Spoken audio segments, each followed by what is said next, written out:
उस सुबह धुंध में छिपी हुई चाय की मीठी खुशबू लहरा रही थी। कुटी हुई अदरक इलायची की महक अपनी ओर खींचती जा रही थी। वो एक बेबस प्रियतमा की तरह अपने प्रीतम से मिलने को बेचैन हो उठी। उसके कदमों ने जैसे उसका कहना मानना बंद कर दिया हो। अनायास ही बेबस सी खुशबू का पीछा करती धुंध को चीरती आगे बढ़ गई। वातावरण में आनंदित करती शांति थी और पास ही रेडियो पर मीठी धुन बुझ रही थी।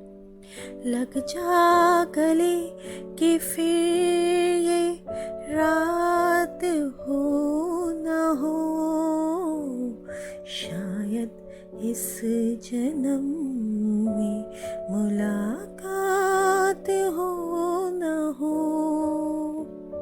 दिल में एक दर्द सा उठा और वो आगे बढ़ती गई। धुंध को चीर वो उस चाय की टपरी पर पहुंची जहां वो बूढ़ा चाय वाला अपनी ही धुन में खोया चाय में उबाल आता देख रहा था। उसके चेहरे पर असीम शांति थी, मानो कोई गम उसे छू भी नहीं पाया हो। कितना सौम्य भाव था उसके चेहरे पर। एक पल के लिए उनकी इतनी बेफिक्री उसे ईर्ष्या दे गई थी। उसके कदम पर बस ही वहां पर ठहर गए। ठिठुरती ठंड में पत्थर की बेंच की ठंडक उसे अंदर तक सहरा गई थी।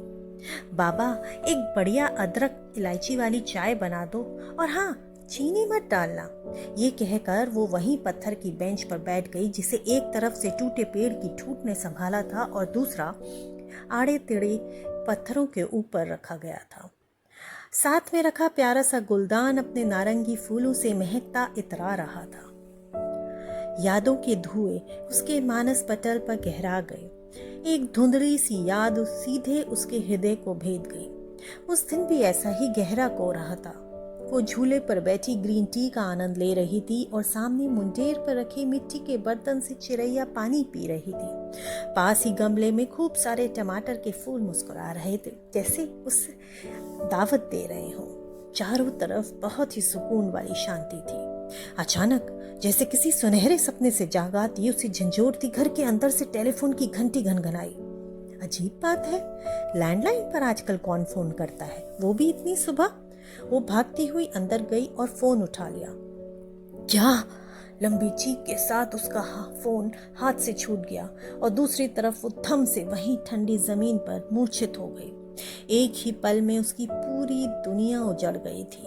उसका पति व बेटा फ्लाइट से लौट रहे थे, जो फ्लाइट जमीन पर उतरते ही धुआं धुआं हो गई थी। एक ही पल में उसकी मुस्कुराहट हमेशा के लिए गुम गई। उस दिन से आज तक उसकी जिंदगी धुआं ही है।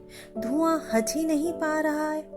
वो तो बरबस उस धुंध में अपने मन की धुंध का साथ पा आज पहली बार बाबा की बेफिक्र मुस्कुराहट में अपने अंदर की मुस्कान को फिर जिंदा होते देखती है।